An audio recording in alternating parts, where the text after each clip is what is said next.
Today, I'm going to be criticizing your guys' favorite UFC fighters. I'm just going to go one by one, trying to find something that they struggle with or something I can critique about them. And let's just start this one off. Starting with Alex Pereira. I mean, we all know the elephant in the room, and it's that he's never had a really big test with his grappling.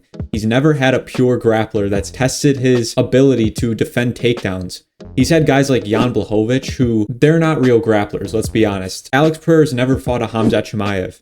He hasn't fought Ankalaev yet, and it kind of seems like he's ducking right now. That's another thing I'm going to say about him that's an issue with him right now, is it kind of seems like he's ducking Ankalaev. He's saying that he wants to fight in March, and it's kind of because Ankalaev can't fight in March. I think he's playing a little bit of games right there, and now he's just like, it seems like he's trying to go for these big fights, and he's like going Hollywood on us. Like, he's literally turning his back on the fans, and he's going Hollywood. You know, he's acting like he's too big for these fights that he should be fighting. He should be fighting Ankalaev, but he's not. He thinks he's too good for that. No, you're not, Alex.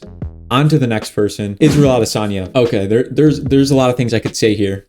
First of all, there's this narrative going around that Israel Adesanya is a top 10 striker of all time. That is probably one of the most delusional things, and it's usually said by Israel Adesanya's fans. He is not top 10 of all time.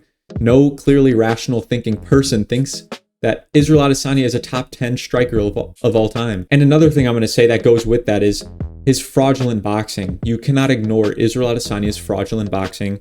He has no jab. His striking is heavily dependent on his kicks. That's what makes his striking so good. He's a great striker, but he's not top 10 of all time. Next person is El Kukui, Tony Ferguson, okay? Tony Ferguson could have never been a champion. I know there's people that were saying, oh, he was on a run until, you know, that fateful fight against Justin Gaethje, but he was never going to be a champion. He would never beat Khabib. He was never that good. And the truth is that he's not had that hard of competition in his way up to, you know, his interim title fight against Justin Gaethje. He's had pretty mid opponents. He's never fought Dustin Poirier. He's never fought Justin Gaethje until he fought Justin Gaethje and lost. He fought Cowboy Cerrone and Kevin Lee. Those wins have aged like absolute milk. And I think most people just thought that he could have been champion because they're just fans of him and they're not really, you know, being non-biased. Next up is Sean O'Malley. And the biggest criticism I have for Sean O'Malley is that he has no charisma, and he's like honestly the worst person to become a UFC star. And I think the only reason that he is a UFC star is because the UFC shoves him down our throats. They promote Sean O'Malley way more than other fighters. Sean O'Malley's always promoting himself on social media, but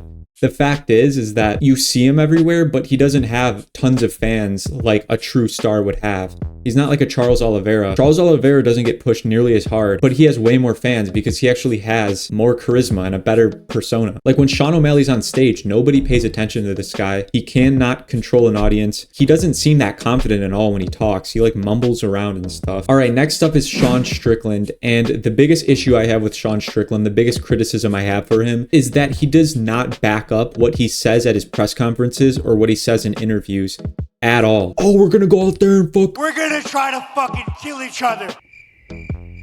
Really? Because last time I checked, you went to the most boring fucking decision I've ever seen in my life with Paulo Costa. He always says that he's gonna go out there and put on a absolute dogfight, an absolute bloody, violent performance, and that, you know, he's gonna go out there and try to kill somebody, but his fighting is the absolute opposite of trying to kill somebody, unless maybe he's fighting Sneeko. He just doesn't back up what he says. He overhypes, you know, the fight that he puts on. Next up is Khamzat Chimaev, and the biggest criticism I have for Khamzat Chimaev is that he's just super unreliable. He fights once a year if we're lucky, and sure, the performances are great, like the Robert Whittaker fight. The Usman one was iffy, but he's just hit or miss, and you can't rely on him to be there all the time. His biggest weakness is his reliability. If he was reliable, he would be the biggest star in the UFC. He would have the most fans. Everybody would love him. He would have a great career. He would probably be champion right now. He'd probably be having a super fight against Alex Pereira. But for the fact that he's not active, he just doesn't get any of that. He hasn't even gotten a championship fight, which he could have gotten, honestly, if he didn't have all those health issues and weight cuts. He would have been at welterweight and been champ, probably in like 2021 or 2022, if he beat Usman, which is a big if. Next up is Max Holloway. And Max Holloway has the Oliveira syndrome. He's a gatekeeper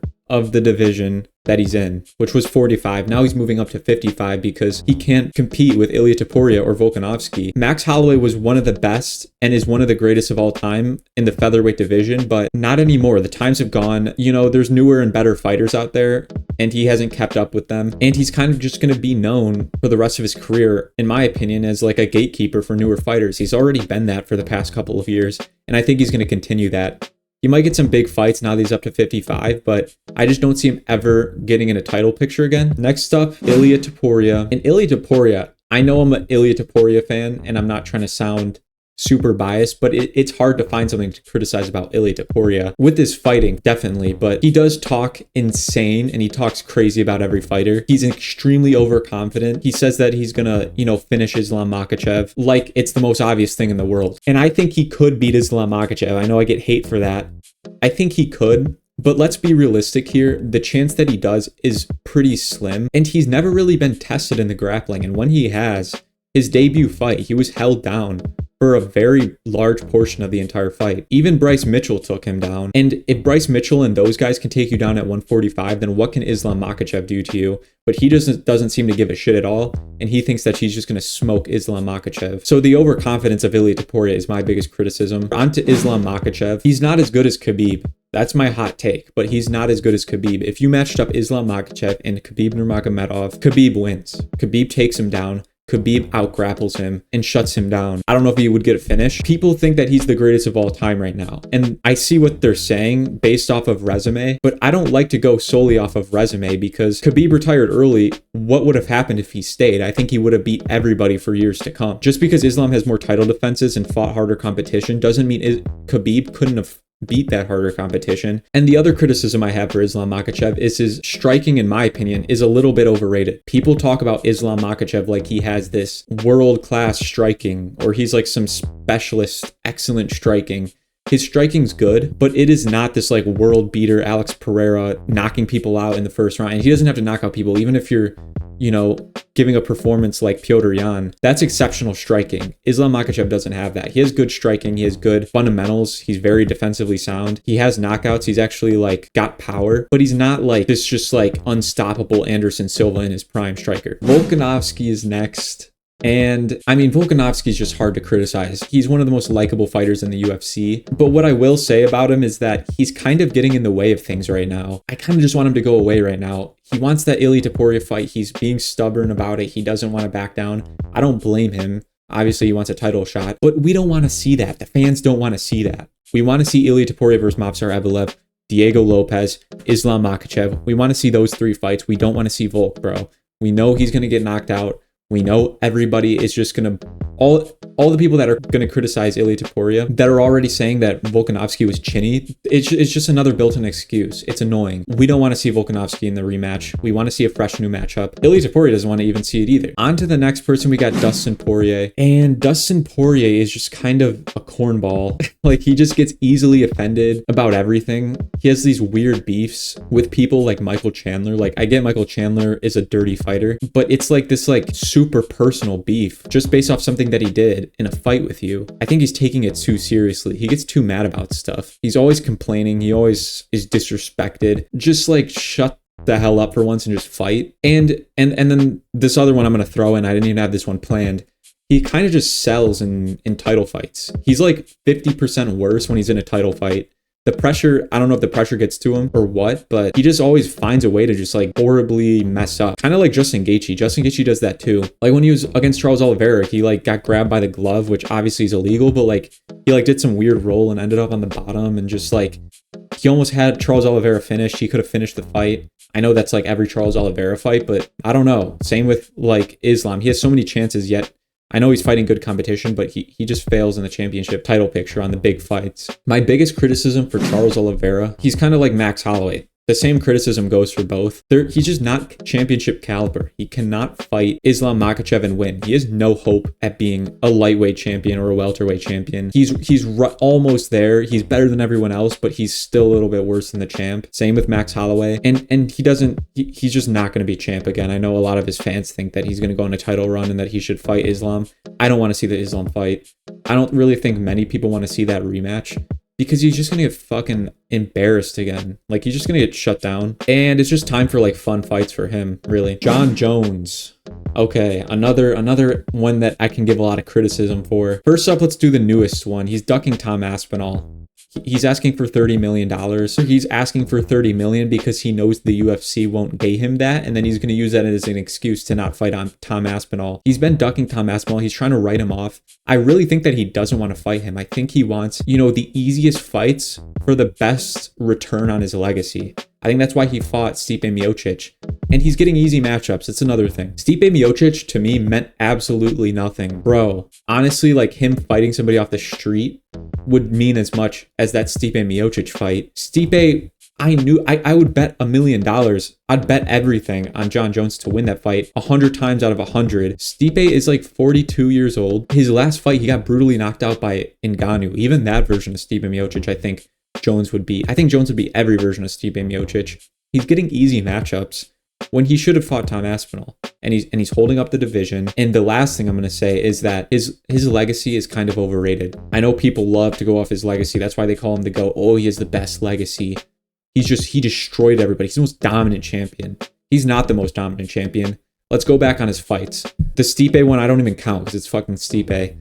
Cyril Gane was dominant. Okay, that's a good win for Jones. I'll give it to him. Before that, Dominic Reyes, he lost. Before that, Thiago Santos, I think, torn ACL, split decision, boring fight. Anthony Smith, boring decision. Gustafsson, he literally was ducking Gustafsson. I don't know why, because he beat him pretty handily. You can see the text message. There's a leaked text message of Dana White literally saying Jones is ducking Gustafsson, kind of like he's doing Tom Aspinall. He beat Gustafsson, but Gustafsson went in there to lose. So we'll give him 2 good wins. And then the guys before that, other than Gustafsson, were these old generation fighters, light heavyweights that were kind of like middleweight size that, they were good. Like Lyoto Machida was good, but he wasn't the level of light heavyweights now. Like Jon Jones has never fought a Jamal Hill or a Jiri Prochazka, even though those guys aren't even that good. Like Dominic Reyes was the closest thing to Jamal Hill, Jiri Prochazka. He might have been a little bit better actually than them, I think. But he's never fought a Pereira. He's never fought guys like that. And he fought DC, but he was taking steroids through that whole time. How much are you going to give Jon Jones on his legacy? That's all I'm going to say for that. But Tom Aspinall is next. Tom Aspinall is another guy. He's kind of hard to criticize, just especially on his fight game, because all his fights are just really short finishes. And that's kind of what I'm going to give him, is he doesn't really have that much experience, and we don't really know that much about him. If he's tested, we don't know what he's going to be like if he gets tested by Jon Jones. And his ground game is kind of overrated by people, especially the fans of Tom Aspinall. Tom Aspinall has good grappling, good jiu-jitsu. He's had submissions, but we got to remember he's fighting heavyweights. He's not just going to go out there and ragdoll Jon Jones. If you think that, you're fucking insane. Okay, I don't think Jon Jones is going to ragdoll Tom Aspinall either, but Jones has a chance to take down Tom Aspinall and beat him on the ground. That's the clear weakness of Tom Aspinall, is the wrestling, especially over a time frame of 5 rounds. Next is Justin Gaethje. I wrote down here on my notes for things to go off of, dumb brawler. He's just a dumb brawler. He's entertaining as hell, but he just fights like he has the IQ of a dog.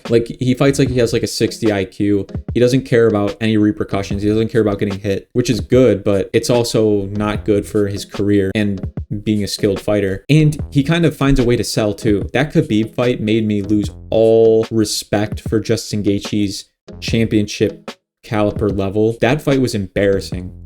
He got beat so badly in that fight. That was the worst performance I've ever seen in a championship fight. And he just always fails in the crucial moment, just like Dustin Poirier. The Charles Oliveira fight. Dude, Oliveira just made him look like an idiot, bro. Especially after all Justin Gaethje was talking like Dustin, like Oliveira's a quitter, and he rocks Oliveira, and then Oliveira just puts him down on his back and then chokes him out. Just a really bad look, man. Next up, Jiri Prochazka. He's kind of an idiot. Jiri Prochazka is actually really similar to Justin Gaethje. He's a dumb brawler. He has a 60 IQ, and he's never going to be a champion again. He kind of got fraud checked against Pereira. He lost all his aura. We kind of know what Jiri Prochazka is about now. Last up is Chael Sonnen. I wanted to throw Chael Sonnen in here because I didn't mention him in some other videos of what your favorite fighter says about you. I'm going to put him in here, and my biggest criticism for Chael Sonnen is he's just almost too good. You know what I'm saying? He's undefeated never lost a round. I mean, he ripped Jon Jones' toe off. He beat Jon Jones by ripping his toe off. Like, this dude is an absolute savage. You know, I'm upset that Chael didn't fight even longer because of how good this guy was. You know what I'm saying? So that's all I got for this video. Let me know what you guys think in the comments below. Was I right about any of this? Leave your thoughts in the comments below. If you guys like this video, make sure to leave a like, comment, and subscribe, and I'll see you guys in the next one.